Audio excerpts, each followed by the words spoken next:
Bienvenue à tous, je suis Vincent Gane, analyste technique pour DailyFX France. Vous allez désormais assister à un webinaire éducatif sur le rôle des banques centrales. Les banques centrales sont des institutions très importantes pour les économies internationales. Elles sont à l'origine de la création de la monnaie, de la masse monétaire. Chaque pays, chaque grande zone monétaire possède sa banque centrale à l'origine de l'émission de la monnaie, de la création des taux d'intérêt. Les banques centrales ont une existence longue, les toutes premières ont vu le jour en Chine, il y a près de 1000 ans. Certaines remontent à l'époque des Templiers, à la recherche de crédit pour financer leurs croisades. Bref, les banques centrales sont de tout temps considérées comme étant la banque des banques commerciales. Elles sont en haut de la pyramide du système bancaire international. Alors parmi ces banques centrales, la plus connue d'entre elles est bien sûr la Réserve fédérale des États-Unis, ou Fed, à savoir l'institution monétaire émettrice du dollar américain. Au sein de la zone euro, nous avons la Banque centrale européenne. L'Angleterre, elle, ayant conservé la livre sterling, conserve la Banque d'Angleterre qui émet la monnaie livre sterling. La Banque de France, quant à elle, n'émet plus le franc français, et est là, bien sûr, pour appliquer la politique monétaire prônée par la Banque centrale européenne pour l'ensemble des pays de la zone euro. Alors la politique monétaire est en effet l'instrument principal dont dispose la Banque centrale pour agir sur l'économie d'un pays, pour agir sur les entreprises, pour agir sur le financement des entreprises, sur le financement des banques. C'est à travers la politique monétaire que la Banque centrale va chercher à produire des effets sur la croissance économique, sur l'inflation ou encore sur la création d'emplois. Vous avez ici sous les yeux une image représentant la Réserve fédérale des États-Unis. Les banques centrales ont donc traversé le temps. Comme je vous l'ai dit, les toutes premières ont été identifiées il y a plus de 2000 ans. Elles ont participé à l'amélioration grandissante du système bancaire international pour éviter un certain nombre de crises bancaires qu'on a encore pu connaître au début du siècle, lorsque des banques commerciales faisaient faillite en cascade et qu'il n'y avait pas d'organisme central justement pour les préserver de la faillite. C'est désormais chose faite avec l'internationalisation des banques centrales à travers le monde. Les banques centrales représentent donc l'institution monétaire qui va émettre une monnaie, la monnaie d'un pays, mais une banque centrale peut aussi représenter une région, une zone monétaire, comme c'est le cas par exemple en Europe, au sein de la zone euro, la banque centrale étant émettrice de l'euro pour la France, l'Allemagne, les Pays-Bas, l'Italie, etc., l'ensemble des pays appartenant à la zone euro. Des zones monétaires, mais aussi des pays, à l'image de ce qu'est encore la Banque d'Angleterre, la banque qui émet donc la livre sterling, l'Angleterre ayant conservé sa monnaie. La Réserve fédérale des États-Unis est donc la première banque centrale à travers le monde.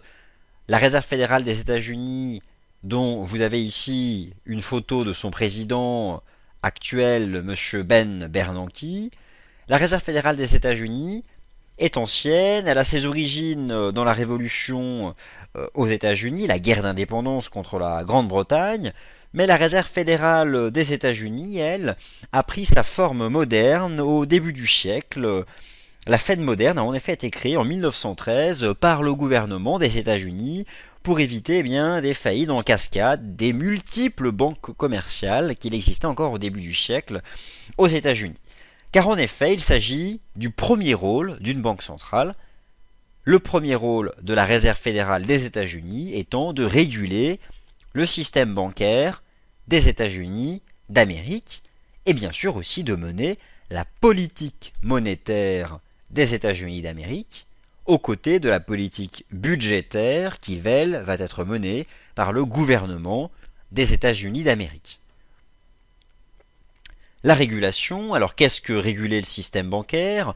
La régulation a bien sûr pour objectif d'éviter les paniques bancaires. La régulation a surtout pour objectif de contrôler la politique d'émission de crédit par les banques commerciales pour qu'elles puissent éviter de créer du crédit trop facilement, de faire que la croissance économique, que l'inflation s'emballe et que nous soyons dans un système où bien les banques seraient hors de contrôle et seraient la source d'une crise économique.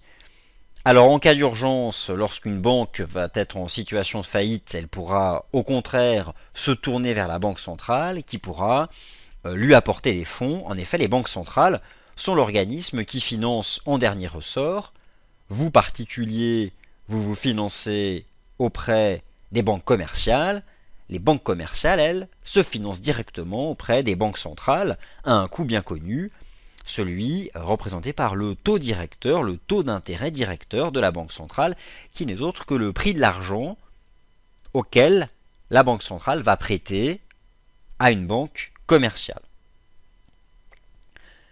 Ce taux d'intérêt directeur, ou discount rate, a donc une importance cruciale.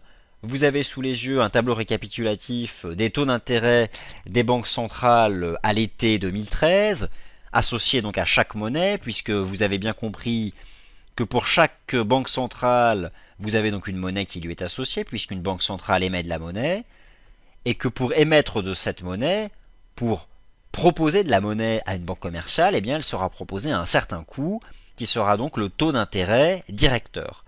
À travers le coût de l'argent, ce taux d'intérêt directeur, la Banque centrale va contrôler la création monétaire, va contrôler la masse monétaire d'un pays, concrètement le volume de monnaie disponible au sein d'un pays ou au sein d'une économie.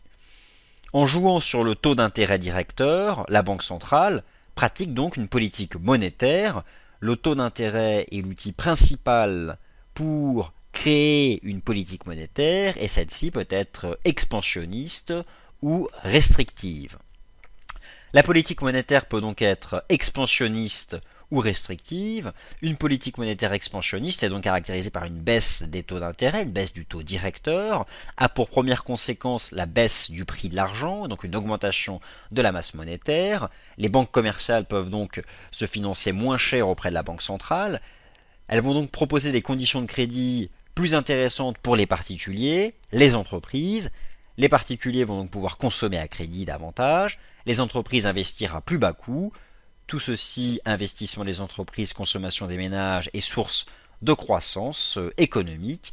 Et bien entendu, la baisse du taux d'intérêt d'une monnaie, la baisse de la rémunération qu'offre une monnaie provoque la baisse de la valeur de la monnaie. Au contraire, lorsque la croissance économique s'emballe, lorsque l'inflation est hors de contrôle, lorsqu'il s'agit d'éviter un mécanisme d'hyperinflation, comme l'Allemagne, rappelez-vous, l'a connu par exemple à la fin, au début des années 20, eh bien la Banque centrale va pouvoir au contraire augmenter ses taux d'intérêt pour contenir le risque inflationniste, augmenter le coût de l'argent, diminuer la masse monétaire, rendre plus cher le coût de l'argent pour les banques commerciales, l'investissement plus cher pour les entreprises, l'investissement à crédit, la consommation à crédit plus chère pour les ménages.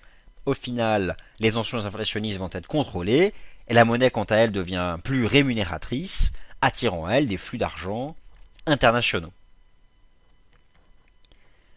Alors vous avez sous les yeux la conséquence directe des politiques monétaires différentielles que vont pouvoir mener les banques centrales à travers le monde. Vous avez sous les yeux la représentation graphique de la tendance de la parité euro-AUD, la monnaie unique européenne, l'euro face au dollar australien. Tout simplement l'expression de deux politiques monétaires complètement différentes, car depuis 2008, la Banque centrale européenne a baissé son taux d'intérêt directeur pour stimuler la croissance économique de la zone euro, et au contraire, l'Australie, elle, connaissant une forte croissance économique, une forte hausse des prix, a augmenté ses taux d'intérêt. Le taux d'intérêt de la Banque centrale européenne a baissé, l'euro est donc devenu moins rémunérateur, cas contraire pour le dollar australien, l'euro baisse, le dollar australien monte. Conclusion, la parité de devise euro-AUD a connu donc une dynamique baissière. Les banques centrales sont donc à l'origine des taux d'intérêt directeurs, sont donc émettrices de monnaie. Les banques centrales, à travers leurs taux directeurs, à travers leur politique monétaire, sont donc le déterminant principal des tendances des parités de devises sur le marché d'échange, le Forex. Et naturellement, la banque centrale qui a le plus d'importance, le plus d'impact sur l'évolution des parités de devises, c'est clairement la Réserve fédérale des États-Unis, la Fed. Merci à tous et à très bientôt.